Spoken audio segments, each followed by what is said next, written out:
This is Podco Media Networks. On episode 156 of Confessions of a Marketer, Affiliate Marketing. Hi, it's Mark Reed Edwards. Welcome back to Confessions of a Marketer. Larry Ludwig is in to chat about affiliate marketing, plus the early days of the web. Larry Ludwig is in to chat about affiliate marketing, plus the early days of the web and web development, plus a few other things. We'll get to that in a moment. Next week, we have Ian Preston, Chief Client Success Officer for EMEA at Wunderman Thompson, in for a chat about the needs of the modern marketer, the customer experience, collaborating in the more integrated WPP, and of course, customer success. Plus, in the weeks ahead, we have Naomi Liu on marketing operations, Travis Chambers, Naira Perez, Marty McDonald, and Nicholas Vandenberg. They're all on the docket to come up soon. As always, stay with us. Okay, on to Larry Ludwig. Larry has a long career at the forefront of technology, digital marketing, and online businesses. It all started when he went to work for an ad agency in 1994. He helped create some of the first websites for the likes of JP Morgan Chase, LensCrafters, Minolta, T. Rowe Price, IBM, and Ingbank. We have a brief chat about the early days of the web, and then we move on to more relevant stuff like when he started his own website, Investor Junkie, in December of 2009 to help satisfy his own needs and the needs of others to find unbiased investment content. From scratch, he created the leading investing review and comparison site, generating revenue only from affiliate marketing. And that is the subject we dig into, along with a bit about SEO, building an audience, and conversions. Let's get to it. Larry, it's great to have you here. Welcome to Confessions of a Marketer. Thank you, Mark. Can you give me your background and what your career path has been like? How far back do you want me to go? I've been developing and hosting websites for about 25 years now.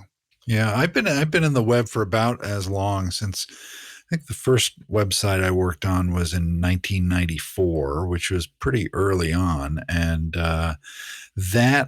the trajectory of the web from then until now is something to behold, isn't it? Yeah, it's like the Stone Age back then. Things dramatically changed since I started around the same time frame. I started around 94, 95, where I worked for an ad agency called Poppy Tyson, where we were designing some of the very first websites for, Fortune 500 companies. Yeah. And it was pretty interesting. Yeah, the technology was pretty much glorified, brochureware websites. There was not much transactions at the time. As we slowly got more advanced, you'd go from just basic brochure to, transactional. But most of the first websites weren't like that. And so you worked at this agency and built your career from there on the web? Yeah, I worked there for about a year and a half, and then bounced around from a few jobs between there and late 90s during the dot-com era, and eventually wound up at a company called Commerce One. Yeah. And that was a startup in not Silicon Valley, but really the Bay Area. Mm-hmm. And that company eventually went public. About a year and a half later, they went bankrupt. And not an uncommon thing in those days. No, right? Not at all. So after that, I decided to start my own business and kept it in the web development, web hosting business. And at the time, didn't realize how bad or how hard web hosting is as far as competitiveness. It's really a commodity.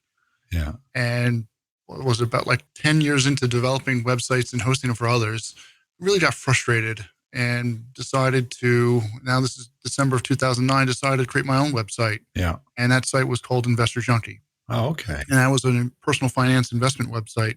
I just knew that there were ways to better monetize than working for others and, creating their sites. Why not I create one for myself and, build it off from there? Right. Tell me about that site and how it developed and all that. Well, it was originally, I was going to showcase at minimum, I was going to showcase the technology behind the scenes, meaning it was going to be a WordPress installation. Yeah. I was going to showcase, here's what we can do as a client of ours to build out your website. At minimum, I thought that would be one way to use it. But I also had the idea to monetize it through affiliate links. Yeah. In that there was a site in 2008 that sold I think it was 12 million, and it was Bankaholic was the name of the site. Mm-hmm. And it was all through affiliate links. And I think it was only just one person. And that kind of, gave me the idea, why not I create a personal finance website myself? Yeah. And was it successful? Is it something that lasted a while? That lasted a while. I mean, so fast forward, when I sold it in 2018 for $6 million. So okay. Obviously there's a lot of things in between there. Yeah. Sure. Shortening the story a little bit. Yeah. But yeah, I mean, I grew it from literally zero traffic to, I think it was 300,000 unique visitors a month when I sold it. That's great. Yeah. Good. So you mentioned affiliate marketing. Let's talk about that. What's it all about? I've done a little bit of it early on in my career in the web. But tell me what it's all about and why every business should do it. Well, I think to me, you can't sell or be everything to everyone. Sure. You can't offer every product or service out there to help satisfy your customers' needs. And I think with affiliate marketing, you can help, supplement your income. They're looking towards you to be the expert in some said topic. And I've used the example previously of, let's say you're an automotive restoration website. Yeah. Where you're selling car parts. Right. And you don't sell tires, but yet, your customers obviously have a need for that. Sure. Why not use Tire Rack, which has an affiliate program, and recommend various tires for, classic cars, let's say, and make money off that. Yeah. So, I mean, I guess the advantage is you really strengthen your relationship with your customers. You're really creating a better bond with them because if you can say, we're not only selling car parts in this case, but can also discuss and recommend tires for you. Yeah. And you do it without much overhead, right? Exactly. I mean, that's the beauty of affiliate marketing is you really don't have any inventory. You don't have to worry about customer service. You don't have to worry about usual things when you have your own product or service. But they have to kind of, as you said in the example just now, it has to kind of be in the same sphere, right? The same industry. Yeah. I mean, I've seen... And so would you like fries with that kind of thing? Right? I've seen other websites, or I've seen a few websites where there'll be, let's say, there's a niche called mommy bloggers where they'll discuss various things, raising a family. Yeah. And then lo and behold, they'll have a Bluehost, web hosting link, right. affiliate link in their web page, and it just doesn't fit. And I'm a fan of you definitely have to discuss things that within your vertical. If you're a mommy blogger, probably starting a blog probably isn't one of them. Yeah. So when we started on the web back in the dark ages of 1994, 1995, there wasn't really anything like SEO. It kind of came up because of Google, which came on the scene several years later and, put a sophisticated algorithm together, and people tried to game the system. And that kind of led into what we now know of as SEO. Can you give me your point of view on SEO and why it's something marketers, even those who aren't frontline on the getting traffic front, what they need to know? I mean, even today, the stats show most websites still get their traffic from Google. Yeah. I mean, Bing being a really small part of it, but in general, search, if you want, use the encompassing term. Yeah. So you're still, if you're not focusing on optimizing for search, you're losing a huge audience. That's not to say you shouldn't use other sources of traffic like social media, YouTube, what have you. But it's a huge audience. It's still coming from search. So you should really figure out how to play that game. Mm-hmm. And what's the key to understanding SEO and rolling out a program that can take advantage of it for your own self-interest? I mean, in terms of understanding SEO, realize, at least nowadays, I mean, back, like you mentioned, when Google first started, and even search engines before that, you would be able to game the system, so to speak. You would be able to, one example that worked years and years ago you'd take the same keyword and literally repeat it, say 100 times or 1,000 times. Yeah, keywords. At the footer of the page. Yeah, keyword.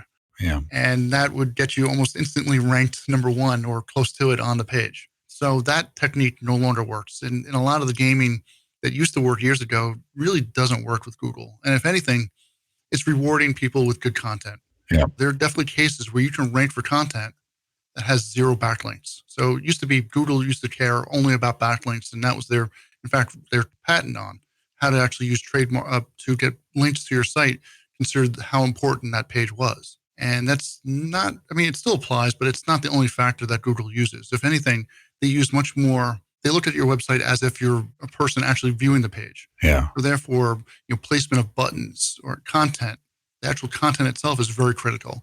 And backlinks, while being used as a ranking factor, is not the only factor. And the content has to be thorough and authoritative, as I understand. Yeah, there's a term called EAT. It's called expertise, authoritativeness, and trust. Yeah. So you mentioned the website that you sold for $6 million. How did you build the audience for that?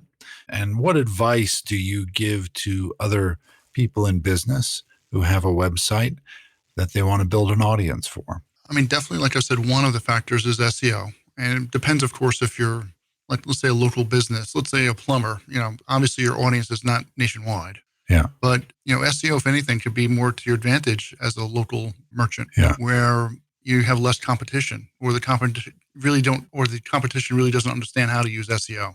With that said, the ironic part is also paid traffic is usually cheaper as well for local businesses. Yeah. Nationwide, I mean, services or websites like myself, where it's nationwide, it can be pretty competitive, and you really have to know what you're doing. So in some cases, you're at a disadvantage if you're just an internet-only brand. Yeah. But outside of that, I mean, you have to really think of it. It takes time. SEO is definitely a long game. It's not something you can literally, flip off a switch overnight and go from zero traffic to hundreds of thousands of visitors. So you have to really plan it out and making sure you're targeting keywords that are of interest for your audience. And there are various tools, free and commercial, that will tell you, hey, this keyword here gets X amount of visitors per month. Or how difficult it is to get that keyword ranking too. So therefore, you should use those research tools to figure out, okay, I should rank for, I don't know. I mean, in terms of, let's go back to the plumber, Long Island plumber or something like that, where it's not hard to rank for, but it gets a lot of volume, and it's actionable no less as well. That's what's called intent. Yep. How actionable is that keyword before someone then goes out and purchases or signs up for that service? There's multiple factors involved with SEO. It's not just one issue, but it can get pretty complicated. But at the basic level, you should be creating good content for people that would be interested in it. Content that people would actually read and or take action on as well. Yeah. So that brings me to my last question, which is about optimizing conversions.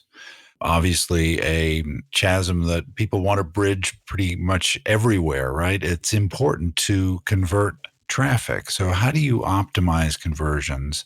And how is this an easy win for marketers once they've done it? Yeah, I mean, that's a great question. I think you have to start off really, measuring or monitoring those conversions. Most people, be it organic traffic or paid for that matter, paid especially because you're paying for that traffic, just, are happier to just get traffic, but not sure or understand what their ROI is. So you should be measuring it some way. And tools like Google, for example, Google Analytics, allow you to measure those conversions. So you should be doing that at some level. Outside of that, there are tools, both free and paid, that will allow you to measure things on the page, what people are doing on your site, not only in what's called heat maps that will show you where they're clicking or what they're not clicking on or reading, right? But also literally record a session of the user going through your page. And in some cases, you'll be surprised in what they're clicking on or what they're not clicking on. I know I've done a lot of user testing over the last couple of decades, and it's always enlightening. You design a page, you put the content on a page, and you think, well, this is what people are going to do when they get to the page. And then you see the results with the user testing, and you think, okay, maybe we need to go back to the drawing board. Yeah. I mean, not only that, but then those optimizations over time, can make a difference between a successful ad campaign from a money losing ad campaign. So you should be really focusing on, especially as the cost for ad clicks go up. I mean, that's something that's been happening in all the different channels, be it Facebook, Google Ads, what have you. The cost per click has been increasing dramatically over the years. Yeah. So therefore, you have to figure out, okay, how can you make that click worth more, and making sure they do take action on whatever you're trying to do. Yeah. So what does the future hold for you? You've got a huge bank account now. So why are you still interested in working? Yeah, I mean, that's a good question. I think, there's still a lot of business owners that are just not properly or being effective with their online presence. Yeah. I think it's a huge opportunity out there, both for people like me and other entrepreneurs as well, to help them build out their businesses and make sure, again, stuff like ad campaigns are successful. Yeah. Good. Well, Larry, thanks for being with me today. I really enjoyed our chat. Thank you. All right, next time, Ian Preston, Chief Client Success Officer for EMEA at Wunderman Thompson. Confessions of a Marketer is a trademark of Podco Media Networks, and this episode is copyright 2020. I'm Mark Reed Edwards. Stay healthy and see you next time.